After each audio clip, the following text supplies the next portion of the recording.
You know, the scariest stories aren't always the ones with a clear monster and a big finale.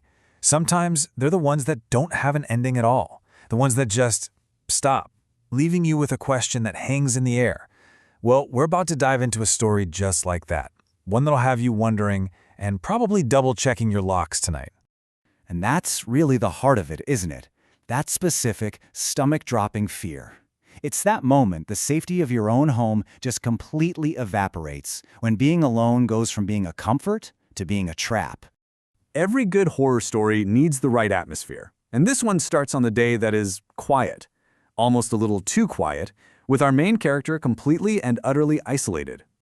So, let's just paint a picture here. It's the monsoon holiday, so everything's kind of damp and still. Her parents are gone for the day. In the house, it's way up on this big, secluded hill where basically nobody ever comes by. She is, for all intents and purposes, completely on her own. And this is where it all starts to go wrong, with a super simple, everyday sound, the doorbell. But that sound is about to become the start of a seriously creeping dread. That's the first sign that her quiet afternoon is about to be shattered.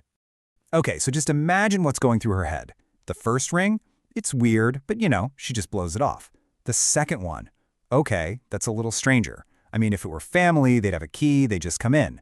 But that third ring? Nope. That's when you know something is off. That's not a delivery guy. That's someone who is being way too insistent. That's just wrong. And here's the real kicker. The front entrance of her house is like a fortress. It's got this big, heavy wooden door, and it's designed so no one can see in. But the problem is, she can't see out either. So the very thing that's supposed to keep her safe is now working against her. She is totally blind to whatever or whoever is on the other side. And then she hears it. A heavy, male voice just cuts right through the silence. This is the exact moment that a weird feeling turns into pure, cold terror. This isn't a random visitor.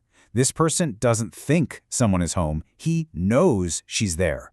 I mean, can you imagine? Her heart is just hammering in her chest. Her mind is racing. Remember, the house is a fortress. No one can see in. She hasn't made a peep. So how? How does he know? The question itself is terrifying because there's just no logical answer.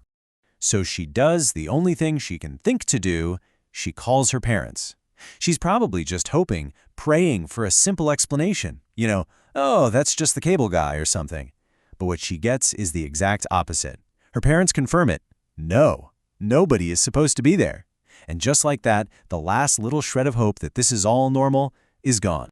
Okay, so a couple of hours go by. 2 whole hours of just tense silence. You'd start to relax, right? You'd start to convince yourself it was just some weirdo and it's over. And then the bell rings again.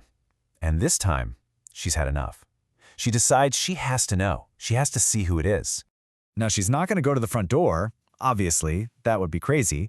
So instead, she sneaks over to the piano room, which has a window with a perfect, safe view of the entrance. She probably holds her breath, and she looks. And what she sees is just pure nightmare fuel. It's not the man she was expecting. It's a woman, dressed head to toe in black. Black dress, big black hat. Her face is covered by this dark veil, so you can't see her features, except for 2 things: her bright, shining red lips and this silent, absolutely terrifying laugh that just seems to be frozen on her face. And yep, he's there too. The man from before, she assumes. Tall guy, also in a black suit, just standing there, right next to this awful woman. So now the picture is complete. 2 bizarre, menacing people, both dressed completely in black. But here's the detail that is so deeply unsettling. The man looked serious, almost grim. And that's scary, for sure. But he wasn't the really scary one. It was the woman.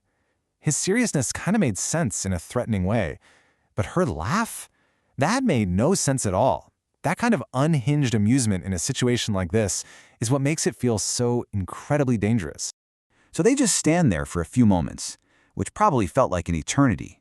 She doesn't move, doesn't open the door, and then, just as strangely as they appeared, they turn around and walk away. But there is absolutely no relief when they leave.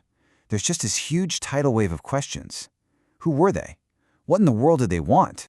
So the immediate danger might be gone, but the real damage, the psychological stuff, well, that's just getting started. The whole event was actually pretty short, but the fear it created was going to stick around for a long, long time. See, this is what that kind of terror does to you. It completely rewires your brain. Sleep? Forget about it. Every little sound, every shadow in the corner makes you jump. And worse, she kept feeling this presence, like that woman in black was standing right outside her window, just staring in, with that horrible silent laugh on her face. And here it is, the most unsettling part of this entire story. There's no ending. There's no resolution. No one ever figured out who they were.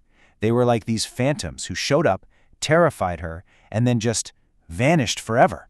All they left behind were questions. So that leaves us in the same place it left her, just not knowing.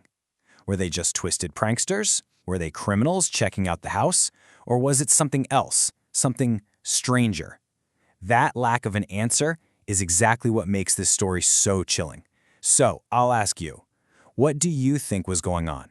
Who were they?